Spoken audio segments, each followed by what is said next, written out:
నమస్తే మట్టగుంట వెంకటరమణ గారు. నమస్తే. సాహిత్యం పట్ల మీరు ఎలా ఆకర్షించబడ్డారు? చిన్నతనంలో అందరికి మళ్ళీ స్కూల్ డేస్లో ఒక పద్యం చదివితే బాగుంది అనిపించేది,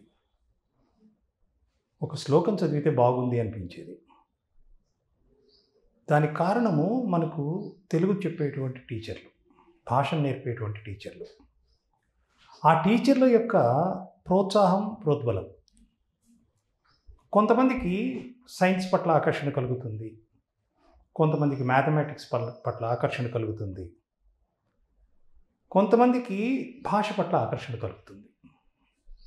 ఈ ఆకర్షణలు కలిగినటువంటి వ్యక్తులు క్యాజువల్గా చదివేసేయకుండా, మామూలుగా సబ్జెక్ట్ చదవకుండా కాసింత ప్రత్యేకమైనటువంటి ఆసక్తితోటి ఆ విషయాన్ని మనం చదువుకుంటూ ఉంటాం. ఇది అందరూ చేసేటువంటి పని. ఈ స్కూల్ డేస్లో మాకెవరైతే అశ్వత్థనారాయణ గారు కానివ్వండి, ఆ టీచర్లు ఎవరైతే వల్లూరి జగన్నాథరావు గారు కానివ్వండి, వాళ్ళు ఈ భాష పట్ల ఒక ప్రత్యేకమైన అనురక్తి కలిగే విధంగా వాళ్ళు బోధించటం చేత మనం కూడా దీంట్లో ఏదన్నా నేర్చుకోవాలి లేదా ఏదైనా చేయాలి. అందరికీ పద్యం చెప్పడం రాకపోవచ్చు, అందరికీ సంస్కృతంలో అవధానం చేయడం రాకపోవచ్చు, కానీ మనం ఈ ముఖ్యమైనటువంటి ఈ ప్రక్రియని మనం సొంతం చేసుకోవాలి అనేటువంటి ఒక కృషి, ఆ బీజం పడేది మాత్రం స్కూల్ డేస్లోనే. అలా మనకు కలిగినటువంటి కారణంగా కాలేజ్ డేస్లో మన్నవ గిరిధరరావు గారని యువభారతి అనేటువంటి పత్రిక నడిపారు. కాంతి కిరణాలు అనేటువంటి పుస్తకాలు రాశారు.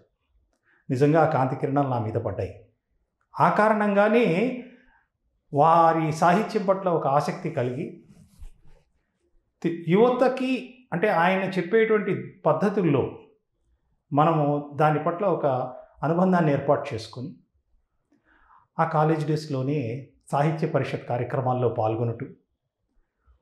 పాల్గొనేటప్పుడు ఏమవుతుంది అంటే మనకన్నా పెద్దవాళ్ళని మనం కలవగలుగుతాం, మనకన్నా సాహిత్యంలో ఎంతో బాగా అభివృద్ధి సాధించిన వాళ్ళు మనతో కలిసి పనిచేస్తారు.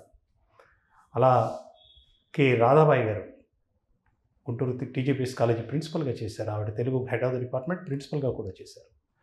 అటువంటి వారి యొక్క సాహచర్యము, సాంగత్యము, అట్లాగే ఇతరత్ర అనేక మంది సాహితీవేత్తలతోటి ఆ సంస్థలో పనిచేస్తూ మనం ముందుకు వెళ్ళటం వల్ల ఏమవుతుందనంటే ఆ సాహిత్యం పట్ల ఒక ఆత్మీయ అనుబంధం ఏర్పడుతుంది. ఇది నాది, ఇది నా రంగము అనేటువంటి ఒక ఆత్మీయ అనుబంధం ఏర్పడుతుంది. అది తెలియకుండానే మనల్ని ఆ ముఖ్యమైనటువంటి వ్యక్తుల ద్వారా ఏర్పడిన అనుబంధం కాబట్టి ఆ సాహిత్యంతో మనల్ని బలంగా మెలివేస్తుంది. అలాగే గుంటూరు నగరానికి సంబంధించి సాహిత్య పరిషత్ కార్యక్రమాల్లో నేను కార్యదర్శిగా పనిచేశాను. అది నా మొట్టమొదటి ప్రయాణం. అప్పుడు పోటీలు పెట్టడం కాలేజీ మిత్రులందరికీ, ఆ పోటీలు పెట్టినప్పుడు వాళ్ళలో ప్రైజులు వచ్చిన వాళ్ళ చేత మాట్లాడింపజేయడం, మనం మాట్లాడడం, మనం సాహిత్యం గురించి ప్రస్తావించడం, ఇదంతా కూడా ఒక రకమైనటువంటి మనకి తెలియకుండానే దీని పట్ల మనము ఒక కార్యక్రమం మనం చేస్తున్నాము అన్నటువంటి ఉత్సాహం మనకు కలుగుతుంది. ఆ సందర్భంలో మాకు అద్వితీయమైనటువంటి వ్యక్తి డాక్టర్ ప్రసాదరాయ కులపతి గారు. ఈరోజు కుర్తాళం సిద్ధేశ్వరానంద భారతీ స్వామి వారి ఇంట్లోనే ఈ సాహిత్య సమావేశాలు జరిగేవి. వారి సమక్షంలో ఈరోజు ఎట్లా అయితే మీతో కూర్చొని మాట్లాడుతున్నానో అలాగే వారితో కూర్చొని మాట్లాడే అవకాశం కలిగింది. భువన విజయం అనేటువంటి సాహిత్య ప్రక్రియని 1000 ప్రదర్శనలు పైగా ప్రదర్శించినటువంటి ఆ కులపతి గారి యొక్క బృందం ఏదైతే ఉందో అది తెలుగు రాష్ట్రాల్లోనే తెలుగు భాష తెలిసిన ప్రపంచ తెలుగు వాళ్ళందరికీ కూడా చాలా ఇష్టమైనటువంటి ప్రక్రియ. ఇవాళకి కూడా భువన విజయం చాలా చోట్ల ప్రదర్శింప చేస్తున్నారు.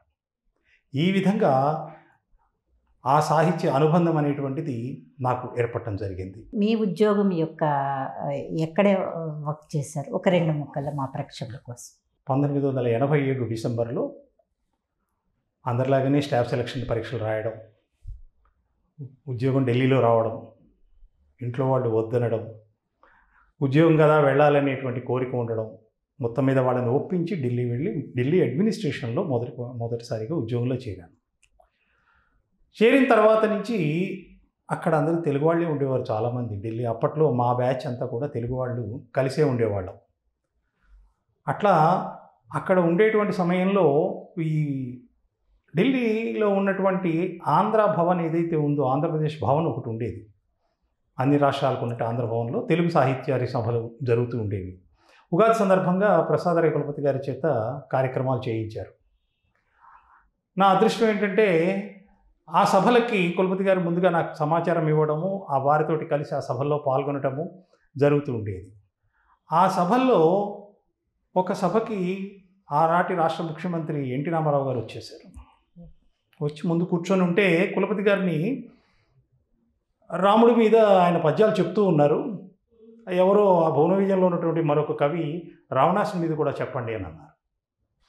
ఆయన రాముడి మీద ఒక 15 పద్యాలు చెప్పిన తర్వాత రావణాసుని మీద కూడా చెప్తూ ఉంటూ మధ్యలో ఆపి, మనం ఇన్ని పద్యాలు ఎందుకు చెప్పుకోవడం, అక్కడ సాక్షాత్తు రాముడు రావణాసుడు వేసిన ఆయన అక్కడే ఉన్నారని అంటే, ఒక్కసారిగా ఆయన ముఖ్యమంత్రి అనేటువంటి విషయాన్ని కూడా మర్చిపోయి గబగబా ఒక చిన్న పిల్లాడు ఎలాగైతే స్టేజ్ ఎక్కుతారో ఆ కళ యొక్క స్ఫూర్తితో ఆయన పైకెక్కి కులపతి గారిని ఒకసారి కౌగిలించుకొని ఆయన్ని అభినందించడం అనేటువంటిది స్మృతిలో అలా శాశ్వతంగా నిలబడిపోయింది. ఆ సన్నివేశం చూసిన ప్రతి వాళ్ళకి కూడా అది ఒక జీవితంలో ఒక అద్భుతమైన సంఘటన మనం చూసాము అనిపించింది. ఆ రకంగా ఎన్నో సంఘటనలు ఇలాంటివి మాకు ఆ ఢిల్లీ సభల అనుబంధాలు ఉన్నాయి, చాలా ఉన్నాయి. ఆ తర్వాత 92 వరకు కూడా ఢిల్లీలో ఉద్యోగం చేయడం జరిగింది. 92 తర్వాత ఏజీ ఆఫీస్లో ట్రాన్స్ఫర్ మీద రావడం, ఇంకా అక్కడ హైదరాబాద్ నగరానికి రావడం అనేటువంటిది మొదటిసారిగా 92లో జరిగింది. రంజని సాహితీ సమితితో మీ అనుబంధం ఎలా ఏర్పడింది? 92లో ఉద్యోగం చేరంగానే మనకు ఆఫీస్ అంతా కొత్త. నాటకాలు జరుగుతూ ఉండేవి, సభలు జరుగుతూ ఉండేవి, అసోసియేషన్ ఉద్యమాలు జరుగుతూ ఉండేవి, వాళ్ళ సభలు జరుగుతూ ఉండేవి. ఇంతమంది ఇన్ని కార్యక్రమాలు. ఏజీ ఆఫీస్ అంటే అందరికీ తెలుసు, ఆడిట్ ఆఫీసు చాలా పెద్ద ఆఫీసు. సుమారుగా 2500 3000 మంది ఉద్యోగం చేస్తూ ఉంటారు. అటువంటి ఆఫీసులో ఉద్యోగం రావడం, ట్రాన్స్ఫర్ అయ్యి రావడం అనేది చాలా కొత్తగా ఉంది. అంతకుముందు పనిచేసిన ఆఫీసులో 10 మందే ఉండేవాళ్ళు, ఇక్కడ 3000 మంది ఉంటారు సుమారుగా. అటువంటి పరిస్థితుల్లో 1997 భారతదేశపు స్వతంత్ర స్వర్ణోత్సవాలు జరుగుతున్నటువంటి సమయంలో రంజని తెలుగు సాహితీ సమితి అనేటువంటి ఒక సంస్థ ఏజీ ఆఫీస్లో పనిచేస్తూ ఉంది. అది 1962లో ప్రారంభమైన సంస్థ. ఇసుకపల్లి దక్షిణామూర్తి గారని ఆ రోజులో భారతి అనేటువంటి ప్రతిష్టాత్మక పత్రికల్లో రాస్తూ ఉండేవారు ఆయన. కేకే మీనన్ గారు, నందివాడ భీమారావు గారు, ఇలాంటి మహామహులు సాహిత్యంలో ఆ రోజున ఉన్నతమైన స్థానంలో ఉన్నటువంటి వాళ్ళు, వారాల కృష్ణమూర్తి గారు, ఆశారాజు గారు, వీళ్ళు పనిచేస్తూ ఉండేవాళ్ళు. అసలు ఒక ఏజీ ఆఫీస్ అన్నటువంటి ఒక కేంద్ర ప్రభుత్వ ఆఫీసులో సాహితీవేత్తలు ఇంతమంది ఆశ్చర్యం వేసేది. నాటక సమితి అని ఒకటి ఉంది, తెలుగు నాటక సమితి పేరుతో. ఆ నాటక సమితిలో పరుచూరి వెంకటేశ్వరరావు లాంటి వాళ్ళు పనిచేసి వెళ్ళారు. అప్పటికే గరిమెళ్ళ రామ్మూర్తి గారు అందులో పనిచేసి వెళ్ళిపోయారు. ఆ తర్వాత భజరప్ప గారు, శాస్త్రి గారు, ఇలా ఎంతోమంది మేమున్నప్పుడు కూడా వాళ్ళు నాటకాలు దర్శకత్వం వహించడము, నాటకాలు ప్రదర్శించడము ఇలాంటివి జరుగుతుండేవి. ముఖ్యంగా రంజని గురించి అడిగారు కాబట్టి, నేను 97లో పనిచేసే సమయంలో చీకోలు సుందరయ్య గారు అనేటువంటి సాహితీవేత్త ఆయన అధ్యక్షుడిగా ఉన్నారు. ఆయన ఆఫీసులో చేరే ముందే రంజనిలో సభ్యత్వం తీసుకున్నాక ఆఫీసులో చేరినటువంటి అరుదైన వ్యక్తుల్లో ఒకరు. ఆయన అంతకుముందు చిత్తూరు నుంచి తిరుపతిలో కాలేజీలో చదువుకున్నటువంటి, అప్పుడే ఆయనకి సాహిత్యంతో గొప్ప పరిచయం ఉండడంతో ఏజీ ఆఫీస్కి రాగానే రంజని అనే సంస్థని అక్కడ పనిచేస్తుందని తెలిసి ముందు అక్కడ సభ్యత్వం తీసుకున్న తర్వాత ఆఫీస్లో జాయిన్ అయినటువంటి గొప్ప వ్యక్తుల్లో ఆయన ఒకరు. అటువంటి ఆయన అధ్యక్షుడిగా ఉన్నటువంటి సంస్థకి ఇంత వైభవంగా ఇంత ఉత్సవాలు జరుగుతున్నాయి అని చెప్పి ఒక పోటీలు, ఒక 5 రకాలైనటువంటి పోటీలను పెట్టారు వాళ్ళు. 5 రకాల పోటీల్లో నేను పాల్గొనడం, అందులో బహుమతులు రావడం, ఆ రకంగా రంజని అధ్యక్షులైనటువంటి సుందరయ్య గారి దృష్టిలో పట్టము, ఆ రకంగా ఆయన నన్ను ప్రోత్సహించడము. 2004 వరకు కూడా సహాయ కార్యదర్శిగా ఉన్నాను. సో వివిధ హోదాల్లో మీ యొక్క ప్రయాణం రంజనితో? 2004లో ఆ సంస్థతోటి సన్నిహితమైన అనుబంధం ఏర్పడిన తర్వాత 97 నుంచే ఉండేది, కార్యకర్తగా పనిచేసేవాడిని.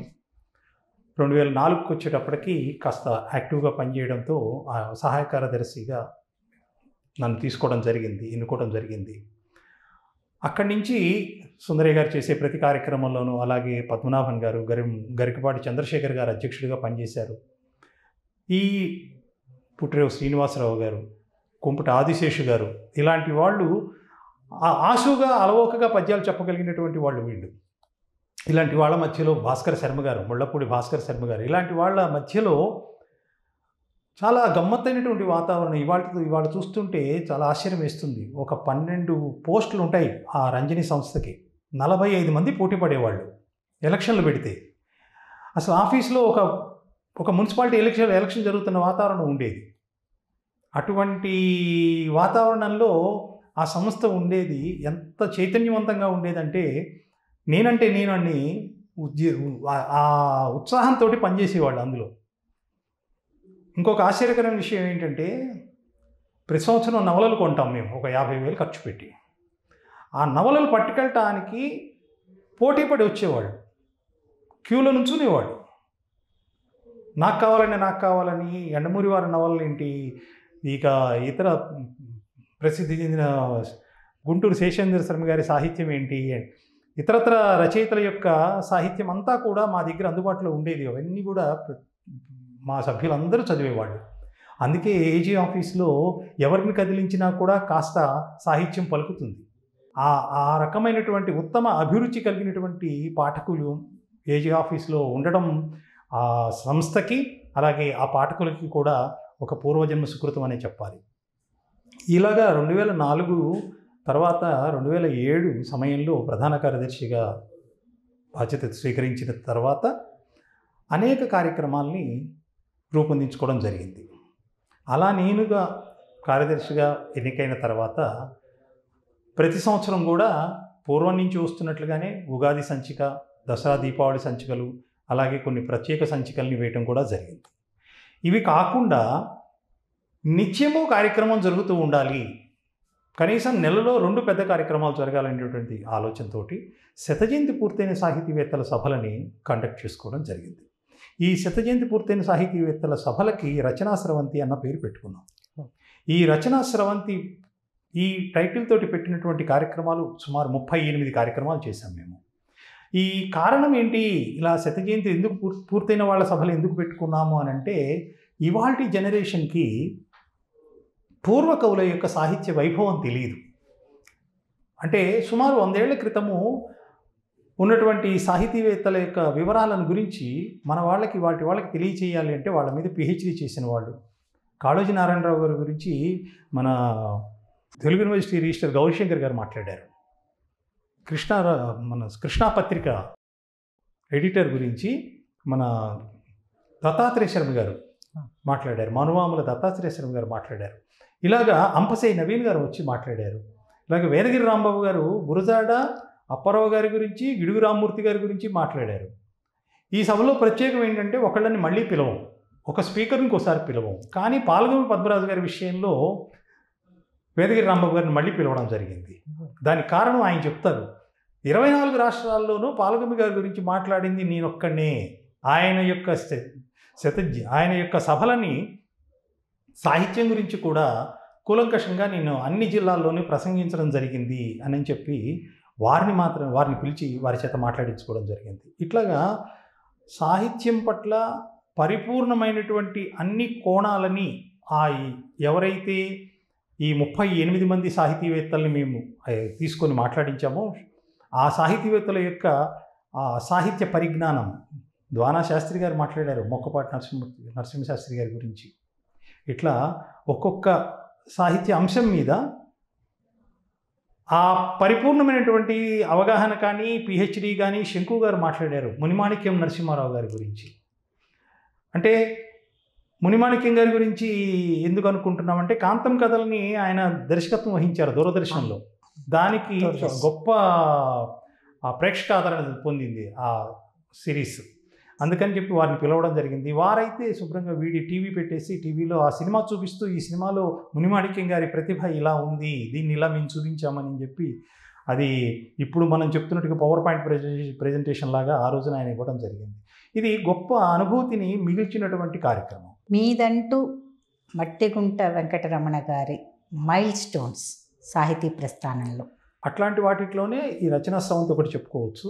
తర్వాత 60 సంవత్సరాలు రంజని సంస్థకు పూర్తయినాయి అన్న సందర్భంలో కార్యాలయంలో ఇంతమంది సాహిత్య అభిమానులు ఉన్నారు కదా, వీళ్ళందరి చేత మాట్లాడిస్తే ఎలా ఉంటుంది, ఒక 60 మంది చేత మాట్లాడిద్దాము అంటే, ఏ సంస్థలో అయినా ఒక 10 మంది 15 మంది మాట్లాడేవాళ్ళు ఉంటారు. కానీ ఈ ప్రయత్నం పెద్దది, 60 మంది అని అంటే చాలా కష్టమైన విషయం. కానీ మా కార్యాలయం యొక్క అదృష్టం ఏంటంటే ఒక 48-50 మంది వరకు మాకు దొరికారు. దీనికి తర్వాత కొనసాగించకపోవటానికి కారణం ఏంటంటే కరోనా వల్ల ఆ రోజుల్లో ఈ దగ్గరగా సమావేశాలు ఏర్పాటు చేసుకోవడానికి వీలు కాకపోవడం, కొన్నాళ్ళు ఆఫీస్ సరిగ్గా నడవకపోవడం, రకరకాల నిబంధనలు, ప్రభుత్వ నిబంధనల కారణంగా ఆ ప్రోగ్రామ్ని కంటిన్యూ చేయలేకపోయాం, కొనసాగించడం కష్టమైంది. మళ్ళీ 22 వరకు కూడా, 22లో పదవి విరమణ చేసే వరకు కూడా ఈ సాహిత్యానికి సంబంధించి రంజనీ కార్యక్రమాలను నిర్వహించడంలో మా ప్రయత్నం మేము చేస్తూ ఉన్నాం. అనేక కార్యక్రమాలు నిర్వహిస్తూ ఉన్నాం. ఈనాటికి కూడా వాళ్ళకి సలహాదారుగా ఉంటూ వాళ్ళ కార్యక్రమాల్లో నా వంతు ప్రయత్నం, నా వంతు సహకారం వాళ్ళకి అందిస్తూనే ఉన్నారు. ఒక ప్రముఖ ఛానల్లో నేటి కథ అనే ఒక శీర్షికని ఆ రోజుల్లో మా సీనియర్ పాలకోటి సత్యనారాయణరావు గారు, ఆయన ఆఫీస్లో రిటైర్మెంట్ తీసుకొని, వాలంటీర్ రిటైర్మెంట్ తీసుకొని టీవీ ఛానల్లో పనిచేయడానికి వెళ్ళారు.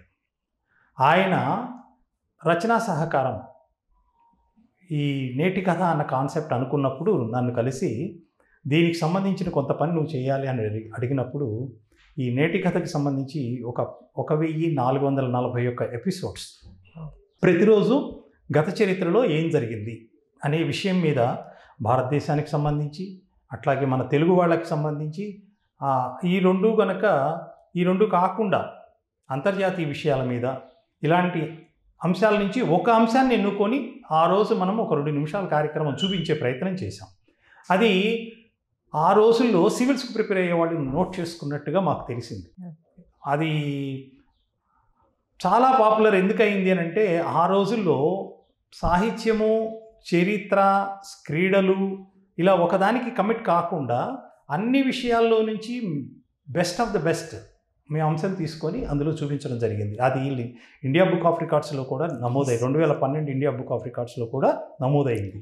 దానికి నేను ఒక ఎక్స్పర్ట్ అడ్వైజర్గాను, స్క్రిప్ట్ రైటర్గాను పనిచేశాను. ఇప్పుడు ఉన్న కార్పొరేట్ విద్యా వ్యవస్థలో మన లిటరేచర్ పట్ల, మన సాహిత్యం పట్ల, మన సాహితీ సంపద పట్ల ఎలాంటి అవగాహన పెంచుకోవాల్సి ఉంది? మంచి ప్రశ్న వేశారు. ఇది చెప్పే ముందు నేను 2018లో నాకు ప్రాథమికంగా ఒక బలహీనతనండి, బలమనండి, ఆ బలహీనతే బలమనండి, అన్నటువంటి అంశం మీద నాకు చాలా మమకారం. ప్రతి వాళ్ళము కూడా మన పూర్వీకుల గురించి మాట్లాడాలన్నా, మన దేశం గురించి మాట్లాడాలన్నా, మన రాష్ట్రం గురించి మాట్లాడాలని కొంతమంది వ్యక్తుల పేర్లు తీసుకుంటాం. సాహిత్యం పట్ల మాట్లాడినప్పుడు కూడా ఆత్రేయ గారు, ఆరుద్ర గారు, దాశరథి గారు, కాళోజీ గారు, ఇలా పేర్లు తీసుకుంటాం. ఎందుకు తీసుకుంటాము అని అంటే, వాళ్ళు చేసినటువంటి కృషి కారణము, సాహిత్యం పట్ల వాళ్ళు చేసిన కృషి. క్రికెట్లో కపిల్ దేవ్ ఎందుకు మాట్లాడుకుంటున్నాము, గవాస్కర్ గురించి ఎందుకు మాట్లాడుకుంటున్నాం, వాళ్ళ యొక్క కంట్రిబ్యూషన్, వాళ్ళు సమాజానికి వాళ్ళ రంగం ద్వారా చేసినటువంటి కృషి. ఇది ఈ ఆలోచనతోటి మనం ఏమైనా చేయొచ్చా, మనకి ఇష్టమైనటువంటి రంగంలోనే మనం పనిచేద్దాం.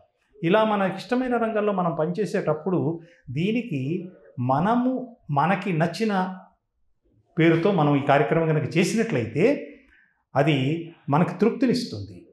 ఇంకో అంశం ఏంటంటే, ఒకవేళ చేయడం కనుక మనం మానేస్తే మనం పెట్టుకున్నది మన సంస్థలో మనం పనిచేయలేదు అనేటువంటి ఒక రకమైనటువంటి ఒక ప్రయత్నపూర్వకంగా దీన్ని చెయ్యాలి అనేటువంటి ఒక ఆలోచన నిర్మాణం చేయడానికి అవకాశం ఉంటుంది. అది చాలా అవసరం.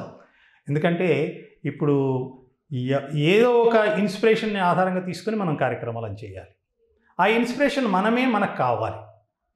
మనకి ఇన్స్పిరేషన్ కావాలి అంటే మీ పేరు మీద మీరు సంస్థ పెట్టండి. ఇందులో నేను వేరే ఉద్దేశంతో చెప్పడం లేదు. ఇప్పుడు MVR ఫౌండేషన్ అని నేను పెట్టుకోవడం జరిగింది. ఇది కేవలము నామమాత్రపు సంస్థ. ఎందుకు పెట్టుకున్నాము అని అంటే ఈ కార్యక్రమాలు చేసేటప్పుడు మనంగా పూర్తిగా సమయాన్ని ఇవ్వాలి, మనంగా పూర్తిగా దానికి అంకితమై పనిచేయాలి.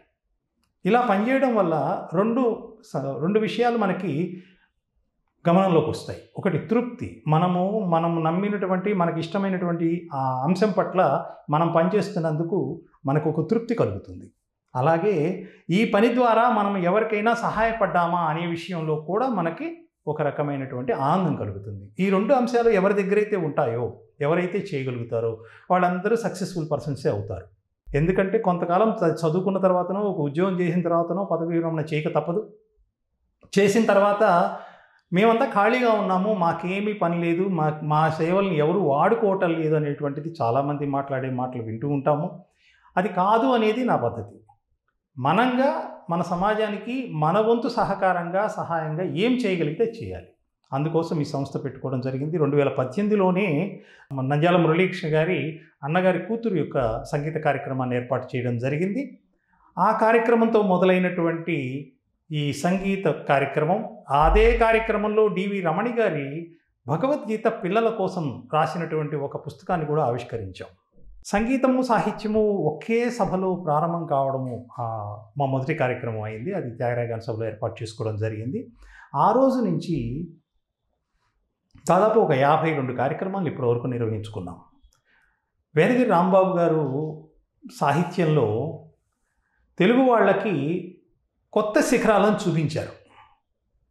ఆయన స్పృశించినటువంటి సాహిత్య శిఖరాలు లేవు. అంటే సాహిత్యం రాద్దాము అనుకున్న వాళ్ళ దగ్గర నుంచి ఒక పోస్ట్ కార్డు కథతో మొదలుపెట్టి పోస్ట్ కార్డు కథల పోటీలు పెట్టారు, ఒక పేజీ కథల పోటీలు పెట్టారు, ఒక నవలల పోటీలు పెట్టారు. ఇన్లాండ్ కవర్స్ ఉండేవి, ఆ కవర్ల మీద కూడా కథల పోటీలు పెట్టారు. ఈ రకంగా అనితర సాధ్యమైన విధంగా పోటీలు పెట్టి ప్రోత్సహించి రచయితలను తయారు చేసినటువంటి వ్యక్తి వేదగిరి రాంబాబు గారు. ఇంతవరకే కాదు, ఆయన అన్ని జిల్లాల్లోనూ సాహితీవేత్తల సభలను పెట్టి, రచయితల సభలను పెట్టి వాళ్ళ యొక్క రచనలతోటి ఒక ప్రత్యేకమైనటువంటి సంకలనాలను తీసుకొచ్చారు. అలా తీసుకొస్తూ వాళ్ళందరికీ స్ఫూర్తిగా ఉండాలి అని చెప్పి ఆయన పుట్టినరోజుని సాహిత్యంతో సాయంకాలం అనేటువంటి పేరుతో ఆయన పుట్టినరోజుని సాహిత్యంతో అనుబంధం చేసి సాహితీవేత్తలందరినీ సభకు పిలిపించి ఒక 5-6 పుస్తకాలు ఆయన రాసినటువంటి వాటిని ఆవిష్కరింపజేసేవారు. అది ఆయనకు ఆనవాయితీగా, ఆయనకు ఒక అలవాటుగా మారిపోయింది. ఇలాగ అనేక సభల్లో పాల్గొనడం జరిగింది. ఆయన యొక్క స్ఫూర్తితోటి ఆయన వెళ్ళిపోయిన తర్వాత 2018 సెప్టెంబర్ నుంచి 2019 ఆగస్టు వరకు కూడా ప్రతి నెల ఆయన సాహిత్యం పట్ల, ఆయన సాహిత్యంలో వివిధ అంశాల పట్ల ఆయన చూపించినటువంటి మార్గంలో ఆయనకి తోడుగా ఉన్నటువంటి మిత్రుల యొక్క సాహిత్యవేత్తల యొక్క సహకారంతో, అందులో ముఖ్యంగా విహారి గారు, కేబి లక్ష్మి గారు, సుధామ గారు, చిల్లర భవానీదేవి గారు, ఈ నలుగురు యొక్క సహకారంతో ఒక ఏడాది పాటు కార్యక్రమాలు నిర్వహించాను. ఈ సభల్లోనే పాలకోటి సత్యనారాయణరావు గారి తండ్రి గారు వెంకటేశ్వరరావు గారు, పాలకోటి సత్యనారాయణరావు గారి తండ్రి గారి స్మారకంగా కథల పోటీలను ఏర్పాటు చేయడం జరిగింది. ఇట్లాగా కథల పోటీలు, పాటల పోటీలు, వక్తృత్వ పోటీలని కూడా ఈ ఏడాది పాటు జరిగిన కార్యక్రమంలో నేను నిర్వహించడం జరిగింది. దీంట్లో ఏమైనా వయస్సు ప్రామాణికము, యూత్కి సంబంధించిన, విద్యార్థులకు సంబంధించిన ప్రామాణికం ఏమైనా తీసుకున్నారా? అట్లాంటి వయసు నిబంధనలు ఏమీ పెట్టలేదు. యువత మాత్రం పాల్గొనటం తక్కువ అనే చెప్పాలి. ఎందుకు కారణం ఏంటంటే దీనికి విద్యార్థి దశలో ఏదైతే మనకి లభిస్తుందో అది జీవితాంతం ఉంటుంది. ముఖ్యంగా ఈ తరం అంటే ఇప్పటి నుంచి గత ఒక 10 ఏళ్ళ 15 ఏళ్ల క్రితం నుంచి తెలుగు పట్ల ఒక ఆసక్తి తగ్గిందని చెప్పాలి. తెలుగు భాష పట్ల ఇళ్లల్లోనూ స్కూళ్ళల్లో కూడా, విద్యాలయాల్లో, పాఠశాలల్లో తెలుగు పట్ల ఆసక్తి బాగా తగ్గింది. ఈ తగ్గినటువంటి ఆసక్తిని మనం పునర్నిర్మాణం చేయగలిగినట్లయితే, వాళ్ళల్లో ఈ భాష పట్ల ఆసక్తిని, అనురక్తిని పెంచేటువంటి ప్రయత్నం మనకు చేయగలిగినట్లయితే తప్పనిసరిగా పిల్లలకి తెలుగు దగ్గరవుతుంది, తెలుగు మాధుర్యం అనేది అర్థమవుతుంది. విద్యతో సాహిత్యం, విద్యలో సాహిత్యం. మంచి విషయం అడిగారు. విద్యలో సాహిత్యము అంటే మనం చదువుకునే సబ్జెక్టులో సాహిత్యం ఉండాలి. అంటే ఒకప్పుడు మనం చదువుకునేటువంటి హిందీ అంశాల్లో కానీ, తెలుగు అంశాల్లో కానివ్వండి, సాహిత్యపు విలువలు ఉన్నటువంటి, సాహిత్యంతో సంబంధం ఉన్నటువంటి అంశాలు అనేకం ఉండేవి. అవి చదవడం వల్ల మనకు సాహిత్యం పట్ల ఒక అనురక్తి కలిగింది. సాహిత్యం ద్వారా మనము భాష పట్ల ప్రేమను పెంచుకున్నాం. అదేవిధంగా సాహిత్యంలో ఉన్నటువంటి విద్య ఏదైతే సాహిత్యం ద్వారా మనకి విలువలను నేర్పుతారో, నైతిక విలువలు కానివ్వండి, మౌలికమైన విలువలు కానివ్వండి, వ్యవహారిక విలువలు కానివ్వండి, వీటిని సాహిత్యంలో ఉన్నటువంటి అంశాల ద్వారా మనకు నేర్పే ప్రయత్నం జరుగుతుంది. దానివల్ల ఏమవుతుందనంటే, కేవలం సాహిత్యము కాలక్షేప విషయం కాదు. అది చదివేసి పక్కన పెట్టేస్తే మనల్ నుంచి దూరంగా పోదు. మనం ఎంత చదివితే అంత మనతో ఉండేటువంటిది సాహిత్యం. ఈ పర్టిక్యులర్ ముఖ్యంగా ఈ అంశం ఏదైతే ఉందో, సాహిత్యాన్ని ఎందుకు చదవమంటారు? కేవలం భాష కోసం కాదు. సాహిత్యం ద్వారా మనం అనేకమైనటువంటి విలువలని మనము జీర్ణం చేసుకుంటాం, మనము లోపలికి తీసుకుంటాం. అవి మన యొక్క ప్రవర్తనని నిర్దేశిస్తాయి, మన నడకని నిర్దేశిస్తాయి, మన నడవడిని నిర్దేశిస్తాయి, మనం తప్పు చేయకుండా చూస్తాయి. మనము ఒక నీతివంతమైన జీవితాన్ని గడపటానికి సాహిత్యం, మనం నేర్చుకున్న విషయాలు మనల్ని కట్టడి చేస్తూ మనల్ని పెంచుతాయి. ఇది ఎక్కడి నుంచి వస్తుంది? ఎన్ని విషయాలు చెప్తే టీచర్లు మీకు అర్థమవుతుంది? కాబట్టి సాహిత్యం మీద అభిరుచి పెంచుకుంటే కలిగే లాభం ఏంటంటే, నడవడిక మెరుగుపడుతుంది, నడవడిక నీతివంతంగా ఉంటుంది. భవిష్యత్తులో వీడు ఒక ఆదర్శవంతమైనటువంటి వ్యక్తిగా తయారవుతాడు, సమాజానికి ఉపయోగపడే వ్యక్తిగా తయారవుతాడు, దేశానికి పనికొచ్చే వ్యక్తిగా తయారవుతాడు. ఇది కావలసినటువంటి అంశం.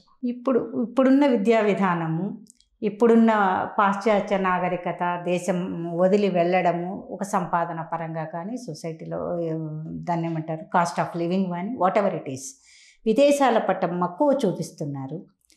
ఎంతవరకు ఆకర్షింపబడాలి?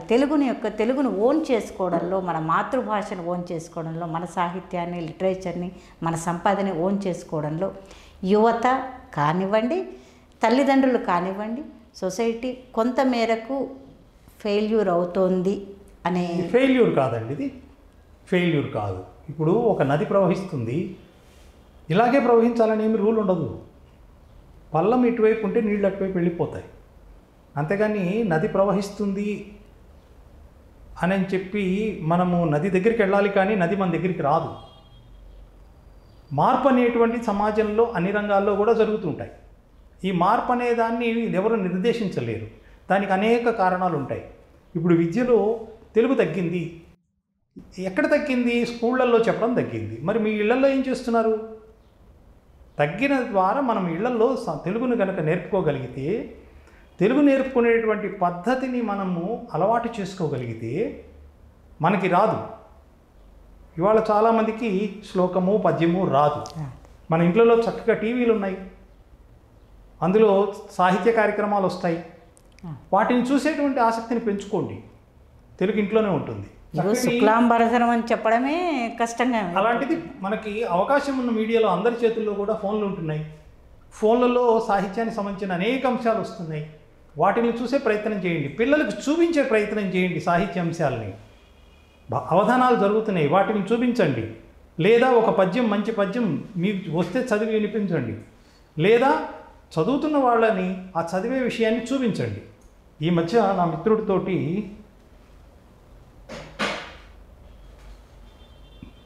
పనిచేసిన మాతో పనిచేసిన మిత్రుడు శతక షటకము అని ఒకటి తీసుకురావడం జరిగింది.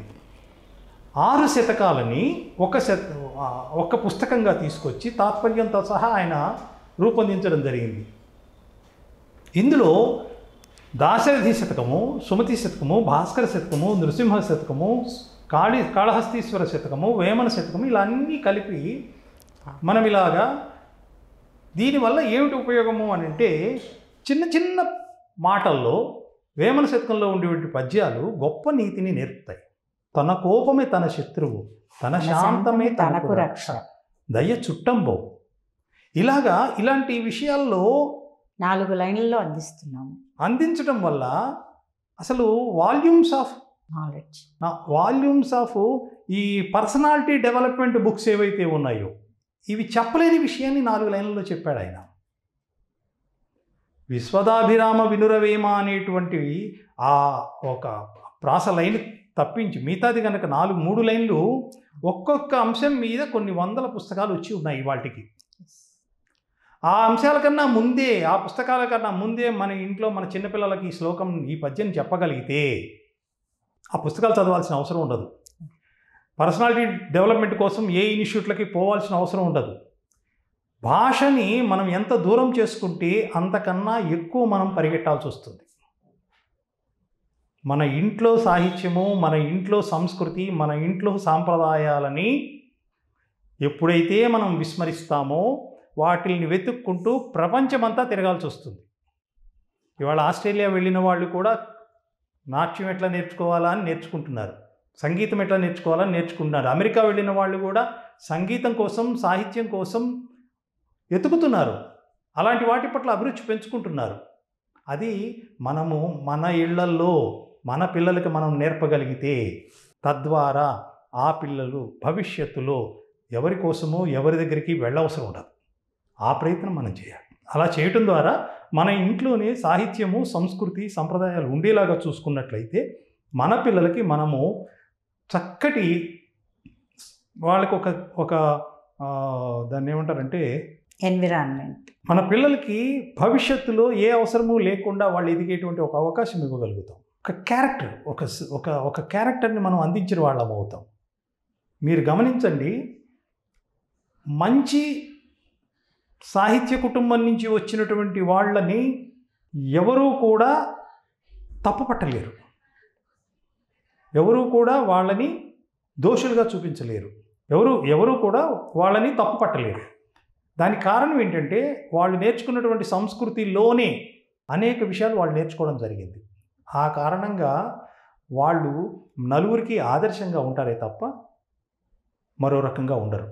ఇలాగ మనము సంస్కృతిని, భాషని మనం ఓన్ చేసుకొని, మనం సొంతం చేసుకొని ముందుకెళ్ళాలి. ప్రస్తుతం సమాజంలో వ్యసనాలు, దుర్వ్యసనాలు, సామాజిక అంశాలు, తర్వాత ఒక మాధ్యమం, సినిమా మాధ్యమం అయితే ఏమి, మీడియా మాధ్యమం అయితే ఏంటి, ఏదైనా కానీ ఇలాంటి వాటి ఎక్కువగా చెడు ఆకర్షించినంత విధంగా మంచిని ఆకర్షించలేదు. అది సహజం. సో ఇక్కడ విద్యార్థులు, యువత ఎలా డీవియేట్ అవుతున్నారు? మనమేమన్నా మన యొక్క బాధ్యత ఏంటి ఇందులో, వీళ్ళని కరెక్ట్ చేయటంలో, యువతని కరెక్ట్ చేయటంలో? దీనికి ప్రధానమైనటువంటి కారణం ఏంటంటే, ఇందాక మనం అనుకున్నట్లని పిల్లల వయసులోనే వాళ్ళకి అందించవలసినంత భాషని, సంస్కృతిని మనం అందించకపోవడం. మన నీళ్లు పోయకపోతే మొక్కలు చనిపోతాయి, ఎండ తగలకపోతే కొన్ని మొక్కలు చనిపోతాయి. సంస్కృతి, భాషని ఇవ్వకపోతే పిల్లలకు ఆహారం ఇస్తున్నాగా వాళ్ళు ఎదుగుతారు. ఈ రెండు లేకపోవడం వల్ల వాళ్ళు ఎలా పడితే అలా ఎదుగుతారు. కాబట్టి అలా కాకుండా పిల్లలకి వాళ్ళ భాషని, వాళ్ళ సాహిత్యాన్ని వాళ్ళకి గనక అందించగలిగితే, లేదా వాళ్ళు అందుకునేటువంటి ఏర్పాటు మనం చేయగలిగితే పిల్లలు చక్కగా డెవలప్ అవుతారు, చక్కగా అభివృద్ధి చెందుతారు. అలాగే ఇప్పుడు బయటకు వెళ్ళి ఇతర దేశాలకు వెళ్ళినా కూడా మన సంస్కృతిని చదువుతున్న వాళ్ళు, సాహిత్యాన్ని చదువుతున్న వాళ్ళు, అక్కడ జరుగుతున్నటువంటి సభలలో హాజరవుతున్న వాళ్ళ సంఖ్య తక్కువేం కాదు. చాలా ఎక్కువ సంఖ్యలోనే మన వాళ్ళు మన సంస్కృతిని ఆదరిస్తున్నారు అక్కడ కూడా. దానికి కారణం ఏంటంటే మన భాషా సంస్కృతిలో ఉన్న మాధుర్యమే. చక్కగా ఒక పాట పాడితే ఇంతమంది విని మనం మెచ్చుకుంటున్నారు అని అంటే దానికి కారణం ఏంటి? అందులో ఉన్న మాధుర్యం, ఆ సంగీతంలో ఉన్నటువంటి మాధుర్యము భాషలో ఉన్న మాధుర్యమే. కాబట్టి పిల్లలకి ఎవళ్ళైతే ఇతరత్ర వ్యసనాల పట్ల ఆకర్షితులవుతున్నారు అనుకుంటున్నారో వాళ్ళకి మన సంస్కృతిని, మన భాషని దగ్గర చేసే ప్రయత్నం చేస్తే సినిమా మాధ్యమే ఉంది. ఎంతో చక్కటి సినిమాలు మనం ఈ మధ్య చూసాము. సంక్రాంతికి వస్తున్నాము, చాలా బాగా ఆదరిస్తున్నారు, వెతుక్కుంటున్నారు. ఒక మంచి సంస్కృతి, భాష ఉన్న సినిమా ఎప్పుడు వస్తుందా అని వెతుకుతున్నారు. అలాంటిది రాగానే దానికి కనెక్ట్ అయిపోతున్నారు.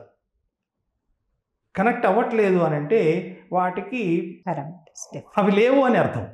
అందుకోసం ప్రజల యొక్క, పబ్లిక్ యొక్క తప్పేమీ లేదు.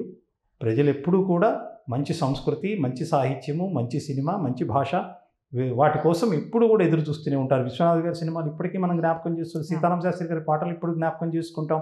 వేటూరు గారి పాటలను మనం గుర్తు చేసుకుంటూనే ఉంటాం. ఇవన్నీ మనల్ని మన వెంటనే మనతో ఉండేటువంటివి అయిపోతాయి. ఆత్రేయ గారివి కానీ, ఆరుద్రవి గారు, ఎంతసేపటికి మనము ఏవో కొన్ని సినిమాలు బాగోలేదు కాబట్టి వాటి గురించి మనము చర్చించుకునేటువంటి దానికన్నా బాగున్న వాటి గురించి 10 మందితో పంచుకోవటం వల్ల మన సమాజానికి మేలు చేసిన వాళ్ళం అవుతాం. అలాంటి ప్రయత్నం మనం చేద్దాం. ఈ మన పర్టికులర్ సాహిత్యం పట్ల, మన దేశం పట్ల, మన ధర్మం పట్ల ప్రభుత్వం చేస్తున్నదేంటి, చేయాల్సినది ఏమైనా ఉందా? ప్రభుత్వం నడిపే వ్యక్తులు ఎప్పుడూ కూడా ప్రజలకు మేలు చేయాలని చేస్తారు. ప్రజలకి ఏది వాళ్ళు అందించాలో వాళ్ళ ఆలోచనల ప్రకారం వాళ్ళ కార్యక్రమాలను వాళ్ళు అందిస్తూ ఉంటారు. ఈ ప్రజలని అనేటువంటి ఎవరైతే వీటిని స్వీకరిస్తున్నారో వాళ్ళు కోరుకున్నట్లయితే ప్రభుత్వాలు కూడా చేస్తాయి.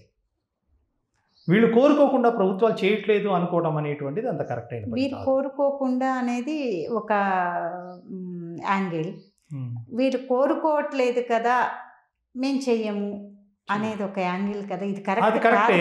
కానీ అంటే ఇప్పుడు ఇందులో రెండు ఉన్నాయి. ప్రజలు కోరుకునేటువంటి అంశాల పట్ల ప్రభుత్వాలు దృష్టి పెడతాయి. దానివల్ల ప్రజలకు మేలు కలుగుతుంది అని అంటే ప్రభుత్వాలు చేస్తాయి. ప్రజలు కోరుకోవట్లేదు అనుకున్నప్పుడు ప్రభుత్వం కూడా దాని పట్ల స్పందించదు. దాన్ని క్రియేట్ చేయాలి కదా. క్రియేట్ చేయాలి అని అంటే అలా క్రియేట్ చేయాలి అని అంటే కరెక్ట్ కాదు. ఎందుకంటే ప్రజలు ఎప్పుడూ కూడా మాకు ఇది కావాలని అడిగితే ప్రభుత్వం ఆలోచిస్తుంది. దాని యొక్క పరిధుల మేరకి ఆ రకమైనటువంటి సహకారం వాళ్ళు అందించడానికి వాళ్ళ ప్రయత్నం వాళ్ళు చేస్తారు. ఇంతకుముందు ఉన్నట్టుగా ఇవాళ ఉండాలి అనుకోవడం అనేది కరెక్ట్ కాదు. ఆ రోజుల్లో ఉన్నటువంటి ప్రజలు, ఆ రోజుల్లో ఉన్న ప్రభుత్వము కరెక్టే. ఈ రోజుల్లో ఉన్న ప్రజలు, ఈ రోజున్న ప్రభుత్వం కరెక్టే.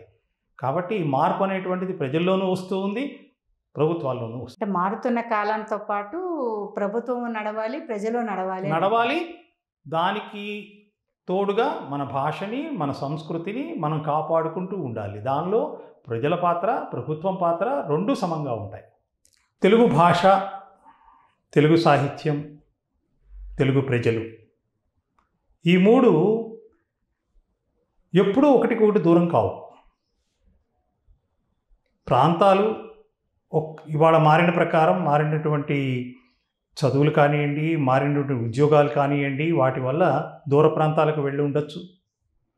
లేదా ఇక్కడ ఉన్నటువంటి తల్లిదండ్రులు ఆ భాష పట్ల ఇంతకుముందు ఉన్నంత ఆసక్తిని చూపించకపోవచ్చు. అంత మాత్రం చేత భాష దూరమైంది అనుకోవడం అనేటువంటిది కరెక్ట్ కాదు. ఎందుకు కరెక్ట్ కాదు? చక్కటి పాట వినగానే స్పందించేటువంటి ఆ గుణం ఏదైతే ఉందో అది ఎక్కడా తగ్గల. మీరు ఉదాహరణ తీసుకోండి, పాశ్చాత్య సంగీతంలో సినిమాలు ఊగిపోతున్న రోజుల్లో, అసలు మనకి మంచి సినిమాలు రావు అనుకున్న రోజుల్లో శంకరాభరణం వచ్చింది. అది ఎలా వచ్చింది? అది ఒక అద్భుతం. విశ్వనాథ్ గారు ఆయన కూడా విశ్వసించలేనంత గొప్ప ఘన విజయాన్ని పొందింది. అది ఎలా సాధ్యమైంది? అప్పటికందరూ పాశ్చాత్య సంగీతం పట్ల ఆసక్తితో ఉన్నారే, తెలుగును మర్చిపోయారే, తెలుగు రాదేమో, తెలుగు భాష సరిగ్గా ఆ రోజుల్లో ఆదరణ లేదని అనుకుంటున్నామే అనుకున్న రోజుల్లో తెలుగు సంగీతం పట్ల, సంస్కృతి పట్ల, ఆచారాల పట్ల ఒక విపరీతమైన ఆదరణ పెరిగి సంగీతపు టీచర్లు పెరిగారు ఆ రోజుల్లో. శంకరాభరణం చూసిన తర్వాత మేము సంగీతం నేర్చుకున్నామండి అన్నటువంటి వాళ్ళు ఎంతోమంది ఉన్నారు, ఎంతోమంది గురువులు అయ్యారు. అది ఒక ఉప్పెనలాగా మనం చూసిన విషయమే అది. సంగీతకి ఇలా అంటే స్వర్ణకమలం వచ్చిన తర్వాత నాట్యానికి పెరిగింది. ఇది విశ్వనాథ్ గారు అందించినటువంటి ఈ 2 సినిమాలు తెలుగు ప్రజలని తట్టి లేపాయి. ఈ 2 తెలుగు వాళ్ళ యొక్క అస్తిత్వాన్ని మళ్ళీ శిఖరాయమానం చేశాయి.